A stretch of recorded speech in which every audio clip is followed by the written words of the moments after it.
Hey, let's talk about range, standard deviation, and variation.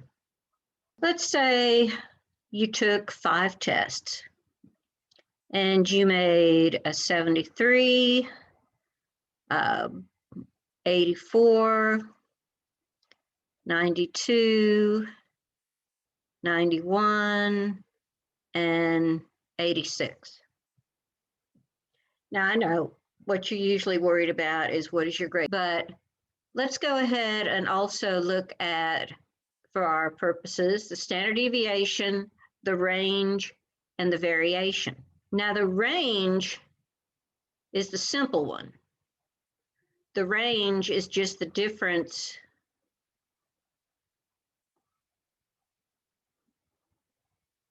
between the highest and the lowest values.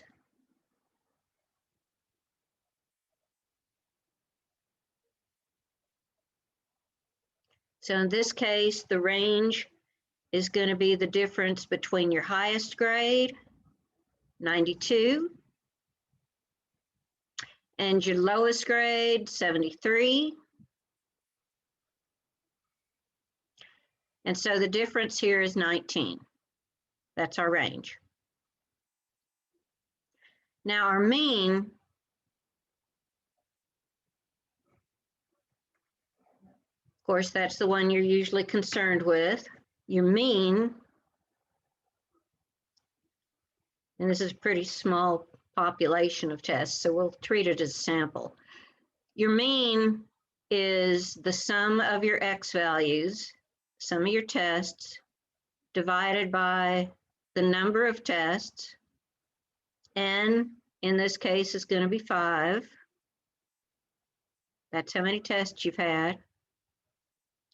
So it's going to be 73 plus 84 plus 92 plus 91 plus 86 divided by 5.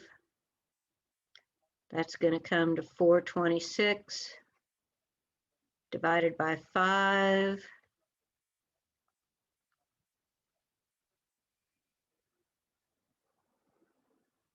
So right now your test average is 85.2. Got a good solid B. That's 2 A's, 2 B's, and 1 C.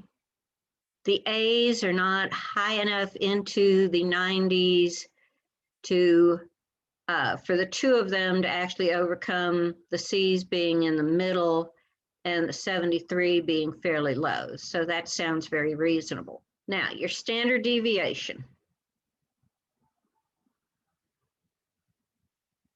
The standard deviation is the average distance between each of these numbers and your mean average.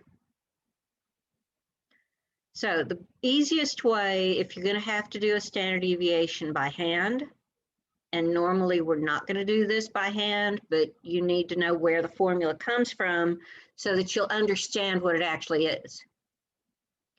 So if you set this up as a table, first thing you want to do is list your X values.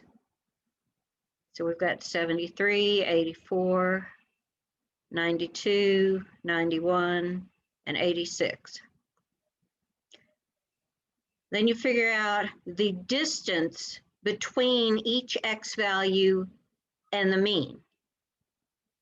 And the distance between them is the difference.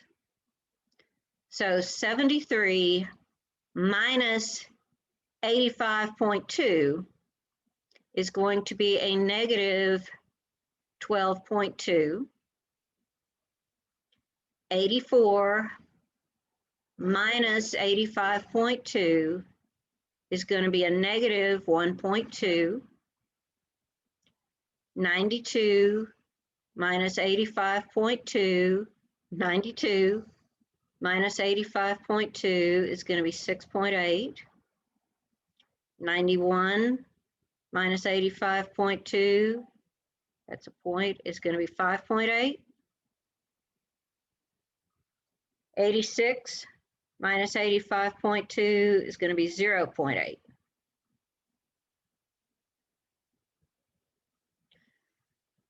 Now, to keep the negatives from canceling out the positive, we don't want it to look as though the average distance between your x's and your mean is 0. So what they do is they will take these values that we just got and they square them. So that's going to make them all positive. So 12.2 squared is 148.84. 1.2 squared is 1.44. 6.8 squared,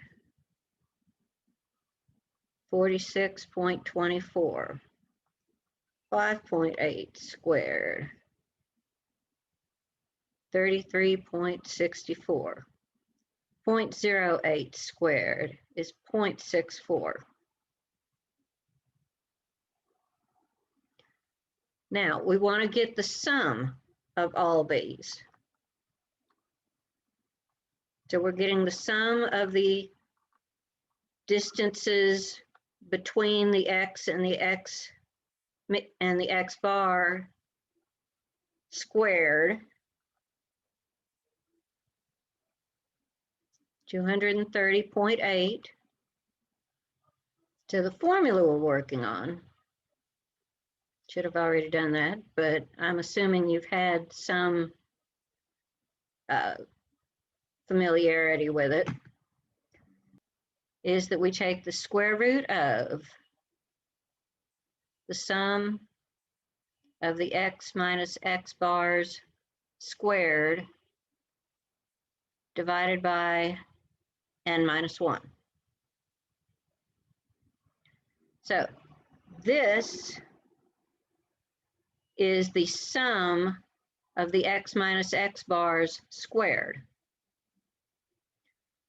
We will now take this and we're going to take the square root of the 230.8 divided by, because this is a sample, we divide not by the n like we normally would in getting the mean, but by n minus 1, which is 4. And I get 7.59605 and some more. The rule of thumb for rounding it off is to go one more digit than your original x values. Because these were all integers, we should go one decimal place. So 7.6 is what we put down as the standard deviation. Now your variation, we actually usually use the standard deviation to the extent that they tend to refer to the variation as being the square of the standard deviation. But you actually have to get your variation on the way to the standard deviation, because your variation is the standard deviation squared.